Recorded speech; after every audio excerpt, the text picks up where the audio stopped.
are the best way to get to know a culture, and food is central to Arab hospitality and my favorite topic. Hello, my name is Rana Nejem and I'm author of When in the Arab World, an insider's guide to living and working with Arab culture.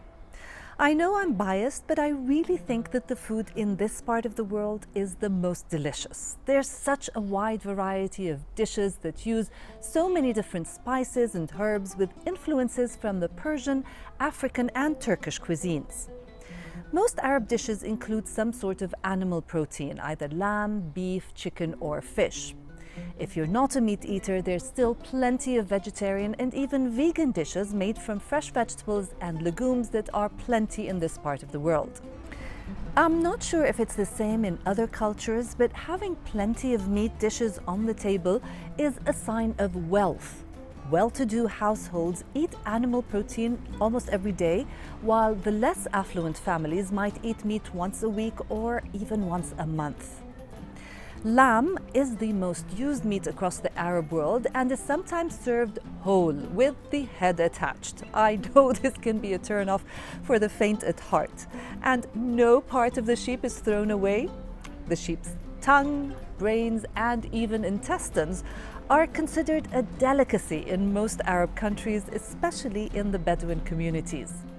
These are cooked using a number of spices and are actually quite delicious.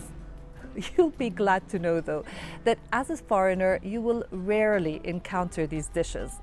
But if your host offers you the prized sheep's tongue, well, try not to decline it. Meals are generally served family style, with the large serving dishes placed in the center. Guests are always served first, followed by the eldest, and the youngest are served last. In some countries, especially in the Arabian Gulf, the meal may be served on the floor.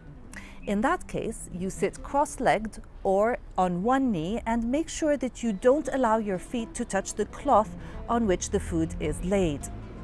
Since rice is the main staple in most of the national dishes, it's also common for Arabs to eat using a tablespoon instead of a fork and knife. In that case, you should use your right hand for eating.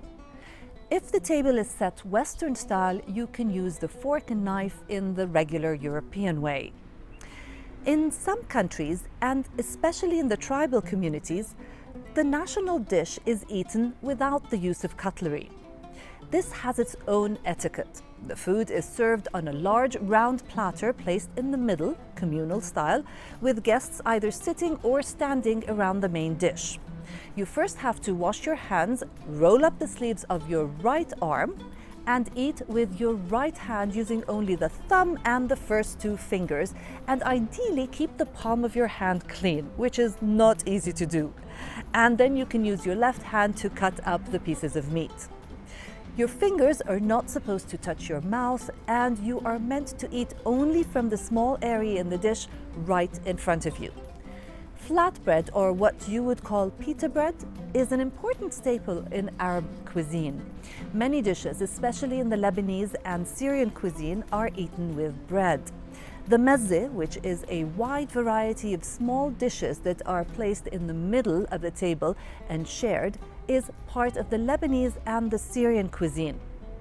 If you're eating at one of these restaurants, you can use a piece of bread, like a spoon, to eat directly from the small serving dishes.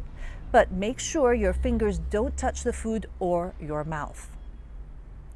You may be familiar with the concept of halal food. Halal is an Arabic word that means permissible by God. The opposite is haram, which means prohibited by God. Now, in relation to food, halal refers to the proper Islamic way for slaughtering animals before they can be cooked and eaten. Pork and alcohol are considered haram and are therefore forbidden for all Muslims. However, you will find that pork products are sold in some of the large supermarkets in most Arab countries. Those products would be clearly marked and in areas that are separated from the rest of the products. The French would say bon appétit. In Arabic, we say sahtain, which literally means double health. We say it before, during, and after a meal. If you are anywhere in this part of the world, don't miss out on trying the different dishes, and do let me know what's your favorite one. If you want to learn more, make sure you pick up a copy of the book, which is available on Amazon and in audio version, and check out all the other videos on the YouTube channel. Like and subscribe. Thank you for watching. Salam.